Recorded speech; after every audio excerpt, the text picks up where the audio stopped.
What came after? Life beyond a broken marriage? Let me tell you something, folks. A few months ago, I got divorced. And you know what? It wasn't the devastating, life-shattering event you see in the movies. It wasn't dramatic, and it didn't come out of nowhere. If I'm being honest, the end of my marriage was a slow, painful unraveling that had been happening for years. The fights, the silences, the growing sense that we were just two people occupying the same house. It had all been building to this. When the final decision came, I wasn't angry, I wasn't heartbroken, I was relieved.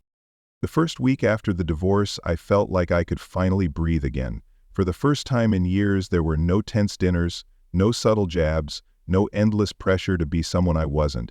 It was just me and my son, packing up our things and moving into an apartment I'd been holding on to for years. The apartment belonged to my parents. They both passed away during the pandemic, and though I'd thought about selling it, I couldn't bring myself to let it go. Instead, I renovated it, added new furniture and appliances, thinking I'd rent it out eventually. Funny how life works. I ended up needing it myself. When we moved in, the place felt empty, but it was ours. The first night as we unpacked boxes, my son looked at me and said, "It's nice here, Dad. Quiet." He wasn't wrong. For the first time in years, there was peace.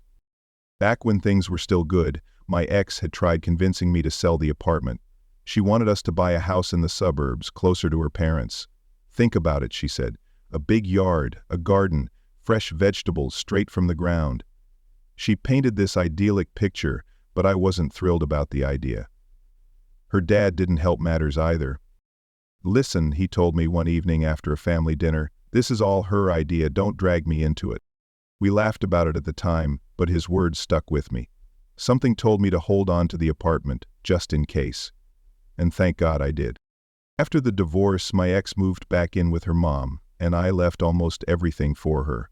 The car, most of the money in our joint accounts, and anything else she might need. She'd never worked a day after college, and we had an unspoken agreement that I'd provide for the family while she took care of the house. I figured she'd be fine, and I didn't want to fight over material things. I could always earn more. Life for me and my son started falling into place. He transferred to a new school and adjusted quickly, even making a few friends. At home, we got into a routine: PlayStation marathons in the evenings, gym sessions on weekends, binging TV series late at night. I even signed us up for a drawing class at a local community center. It was something I hadn't done since I was a teenager, and I couldn't believe how much I enjoyed it. It felt like we were finally living. And then, just when I thought I could put the past behind me, my ex called. "I'm taking you to court for property division," she said. I nearly dropped my coffee. "What property?" I asked.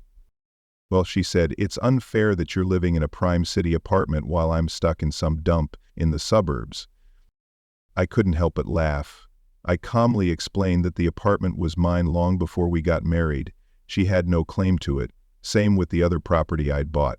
I even hinted at asking for child support if she wanted to push things further. That shut her up. She hung up and didn't call back. For months, everything was peaceful, quiet. I focused on work, my son, and building a new life for myself. And then the calls started rolling in. Not from her, but from people around her. First, it was her sister. "Hey," she said, "I'll be in the city in a couple of weeks. Mind if I crash at your place? I can help out, cook, clean, do laundry. It must be tough for you guys without a woman's touch." I asked why she wasn't staying with her sister. She sighed and admitted they'd had a fight. "I told her she was an idiot for divorcing you," she said. "She didn't take it well." I politely declined. Then her friend called. "You did the right thing divorcing her," she said. "If you need anything, anything at all, I'm here for you." The tone in her voice left no doubt about what she was offering. I brushed her off. But the boldest one was a different friend who called me out of the blue. "I'm thinking of moving to the city with my daughter," she said. "You've always wanted a daughter, right? Maybe you could help her settle in." It felt like I was stuck in some bizarre reality show where everyone around me thought I was desperate for female companionship. I wasn't. I was happy, happier than I'd been in years. And then there was my ex-mother-in-law, who called to suggest reconciliation. "Think of your son," she said. "He needs a united family." I'd heard enough. I deleted all their numbers and cut ties completely. It was liberating, like cutting the last strings that tethered me to my old life. 6 months after the divorce, I started thinking about dating again. But where do you even begin? Bars, clubs, grocery stores? It all felt outdated. That's when a colleague, practically a professional in post-divorce dating, gave me a nudge. "Try a dating app," he said. "Be upfront about what you're looking for. Nothing serious, just casual fun." I wasn't sold on the idea, but I gave it a shot. I uploaded a few vacation photos, wrote an honest bio, and started swiping. To my surprise, I matched with someone quickly. A younger woman, divorced, well-groomed, and seemingly grounded. We hit it off over text and agreed to meet at a restaurant. The date went well, conversation flowed, the food was great, and by the end of the night we ended up at a hotel. The next morning, as we were talking, she casually mentioned her daughter, who lived with her grandma. That caught me off guard, but I let it slide. Then she asked where I lived. When I mentioned the city center, her eyes lit up. "That's so close to my office," she said. "Next time, let's meet at your place. It'll be so convenient." Something about her excitement felt off, familiar, like I'd seen this play before. I ended things immediately, no second chances. The very next day at work, my colleague Laura brought me a container of homemade pancakes. "You must be struggling without a woman around," she said with a wink. And that's when it hit me. This wasn't just a one-off.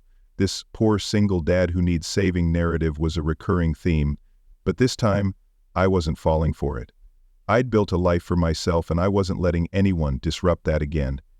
Most of all, life after divorce? It's not what I expected, but in many ways it's better than I ever imagined. Co-author Scott.